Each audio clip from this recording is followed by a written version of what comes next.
네, 안녕하세요. 저는 핵차기 공명 분광기를 소개해드릴 한국기초과학지원연구원 김은희입니다.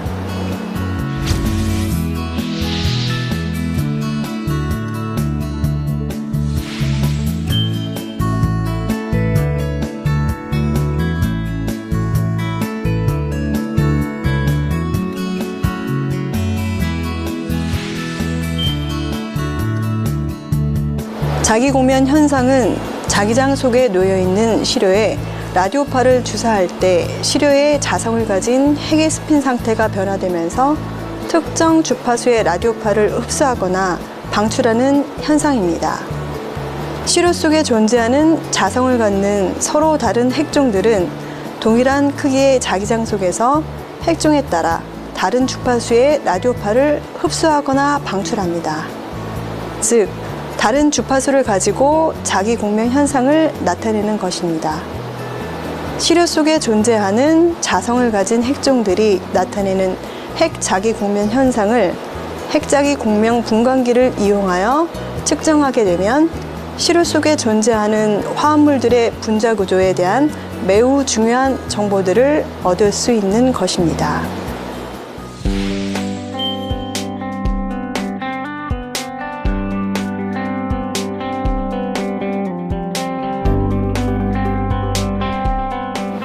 네, NMR의 주 구성 성분인 자석과 콘솔, 그 다음에 프로브에 대해서 설명을 드리도록 하겠습니다. 옆에 보시는 자석은 슈퍼컨덕팅 초전도 자석이라고 말을 하는데요. 자석의 자성을 유지하기 위해서 그 안에 있는 그 슈퍼컨덕팅 코일의 성능을 유지하기 위해서 액체 헬륨, 액체 질소를 넣어서 자석의 자장을 유지하고 있습니다.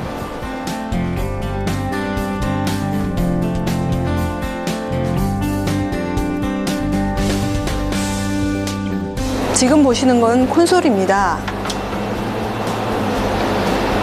콘솔에서는 적어도 세 종류의 라디오파 채널, 즉 측정, 잠금, 그리고 다른 하나의 디커플링을 위한 부가적인 채널이 있어야 하는데요. 일반적으로 이러한 필요한 주파수의 라디오파는 콘솔에서 디지털 프리퀀시 신테사이즈를 이용하여 만들어지며, 이렇게 만들어진 라디오파들은 조절되고 증폭되어 펄스 형태로 프로브로 송신이 됩니다. 네, 지금 보시는 것은 라디오파를 만드는 시그널 제너레이션 유닛이고요. 이것은 DRU, 디지털 레졸루션 유닛입니다. 프로브는 자석으로부터 분리될 수 있으며 측정의 목적에 따라 여러 종류의 프로브 중 적합한 것을 선택하여 사용할 수 있습니다. 자, 프로브의 앞면을 보시면 2H, 1H, 그 다음에 카본과 포스포러스를 찍을 수 있는 그 케이블을 연결할 수 있는 게 보이고요. 그 옆면을 보면 그레디언트 코일을 꼽을 수 있는 것과 그 다음에 온도 센서, 그 다음에 히터를 연결하는 부분이 되겠습니다. 이쪽을 보시면 질소가스 또는 공기를 주입할 수 있는 그런 주입부가 되겠습니다. 그리고 우리가 샘플을 주입했을 때 시료가 들어가서 이렇게 프로브의 밑부분에 이렇게 샘플이 놓이게 되고, 이 부분에 샘플에 시그널을 줄 수 있고, 그 다음에 샘플에서 나오는 신호를 받을 수 있는 코일이 안에 장착되어 있습니다.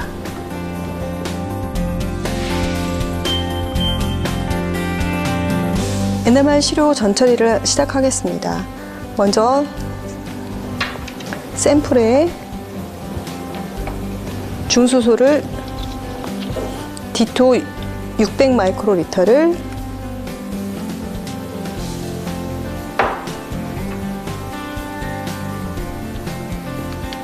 넣어서 잘 녹여줍니다.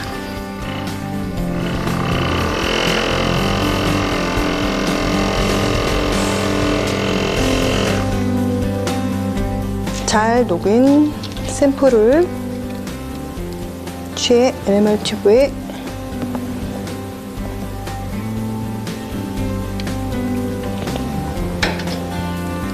넣어주면 됩니다. NMR 스펙트럼을 측정하고자 할 때에는 일반적으로 시료가 용해되는 용매가 가지고 있는 수소를 중수소로 치환한 NMR 용매에 시료를 용해시켜 준비합니다. 시료가 용해되는 용매가 여러 가지 있는 경우에는 가능하면 시료와 상호작용이 적은 용매를 선택하는 것이 좋습니다. 일반적으로 외경이 5mm인 NMR 튜브를 사용합니다.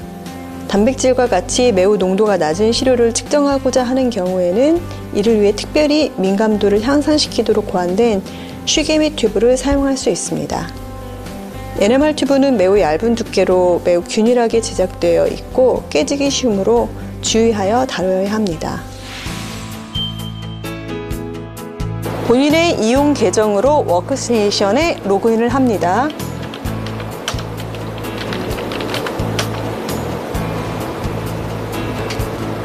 NMR 기기의 운영 프로그램을 실행합니다.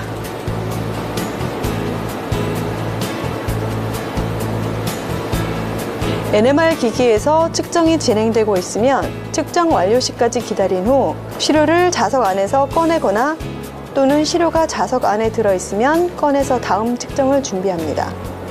기기의 측정 온도가 원하는 온도인지 확인한 후 원하는 온도로 설정을 합니다. NMR 튜브를 스피너에 꽂아준 다음 딥 게이지에 넣어서 높이를 조정하여 장착합니다.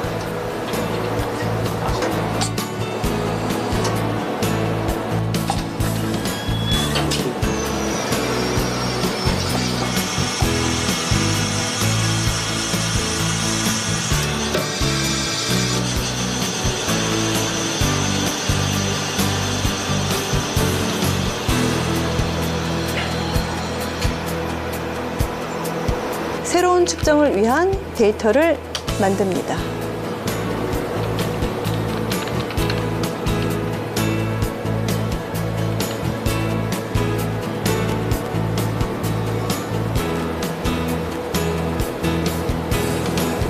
측정하고자 하는 NMR 스펙트럼에 대하여 저장되어 있는 파라미터를 읽어드립니다. 필요한 경우에는 시료를 회전시킵니다. NMR 용매를 지정하여 자기장 잠금을 실행합니다.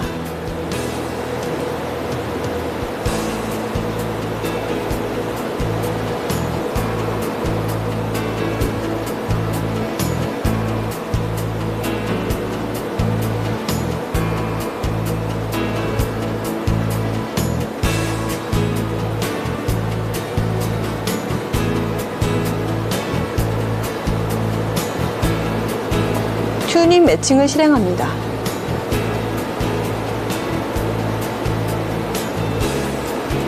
수소에 대해 먼저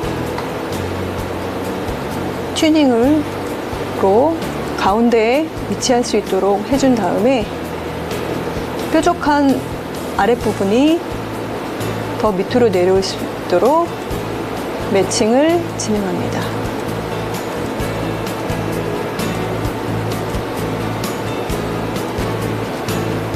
다시 튜닝으로 위치를 가운데로 보내고 값을 저장해 줍니다. 프로브에 대한 최신의 펄스 값들을 읽어드린다.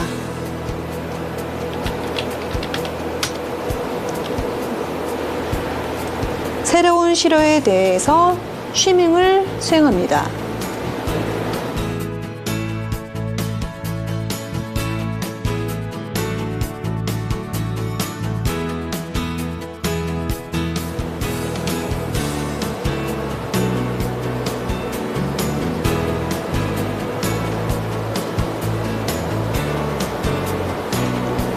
수정이 필요한 파라미터, 즉 옵셋 프리퀀시,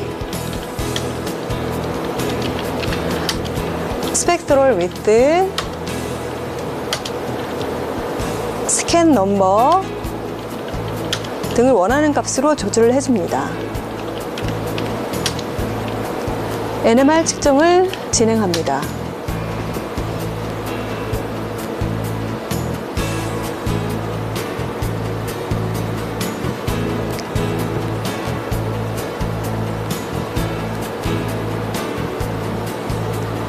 측정된 FID를 제로 필링, 윈도우 함수 등의 파라미터를 적절하게 설정한 뒤 퓨리어 변환하여 스펙트럼을 얻습니다.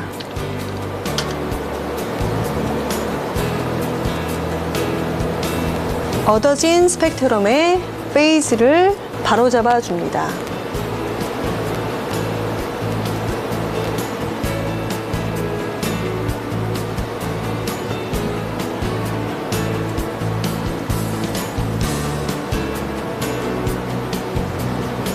스펙트럼에서 원하는 결과들을 얻기 위해 캘리브레이션,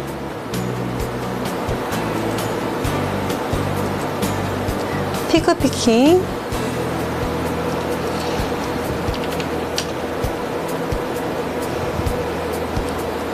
인테그레이션을 수행합니다.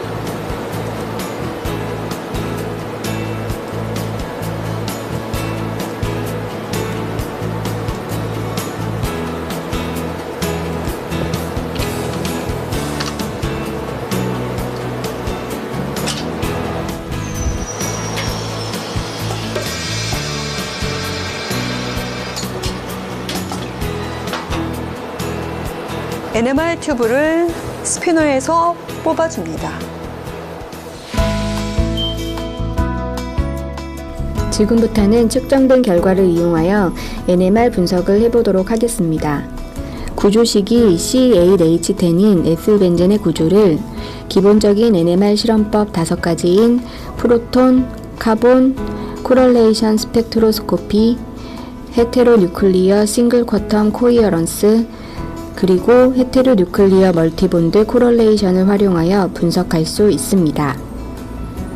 프로톤 스펙트럼의 케미컬 시프트 값과 각각의 면적비 값으로부터 CH3, CH2, 아로마틱 수소를 확인할 수 있습니다. 7.27 ppm에 나오는 픽은 CdCl3 솔벤트 픽입니다. 카본 스펙트럼도 프로톤 스펙트럼에서처럼 77 ppm은 솔벤트 픽, 각각 15.61, 28.87은 CH2, CH3, 그리고 120에서 145 ppm에서 나오는 픽은 아로마틱 카본임을 알 수 있습니다. 보다 정확한 구조 분석을 위해 수소와 이웃한 수소의 연결 정보를 알 수 있는 코지 스펙트럼을 분석할 수 있습니다. 프로톤 실험에서 확인한 CH2 픽과 이웃한 수소인 4H의 코지 픽을 찾아서 7.22 ppm에 있는 픽을 4H로 확인하고 4H와 이웃한 5H와의 코지 픽을 확인해 7.29 ppm의 픽을 5H로 확인할 수 있습니다. 탄소에 연결된 수소와의 정보를 확인할 수 있는 HSQC NMR 실험 결과로부터는 1C에서 5C까지의 값을 확인할 수 있습니다. HNBC 실험에서는 탄소와 수소 간의 원거리 정보를 통해 보다 구체적인 구조 분석이 가능합니다. 탄소와 수소 간 3개의 결합거리 정보를 확인할 수 있습니다. 먼저 4H는 탄소 2C, 3C와의 HNBC 정보를 보이고 5H는 탄소 6C와 HNBC 정보를 보이지만 2C와는 거리가 너무 멀어 정보를 줄 수 없습니다. 보다 확대한 부분에서도 5H 수소는 3C, 5C, 6C와의 정보를 확인할 수 있고 4H 수소는 3C, 4C와의 정보를 확인할 수 있습니다. 이와 같은 NMR 분석을 통하여 분자의 정확한 구조를 계산할 수 있습니다. 네, 지금까지 핵자기 공명분광기의 기본 원리와 구조, 그리고 실험 방법, 해석 방법에 대해서 알아보았습니다. 이번 교육을 통해 핵자기 공명분광기에 대한 이해에 도움이 되셨으면 좋겠습니다. 감사합니다.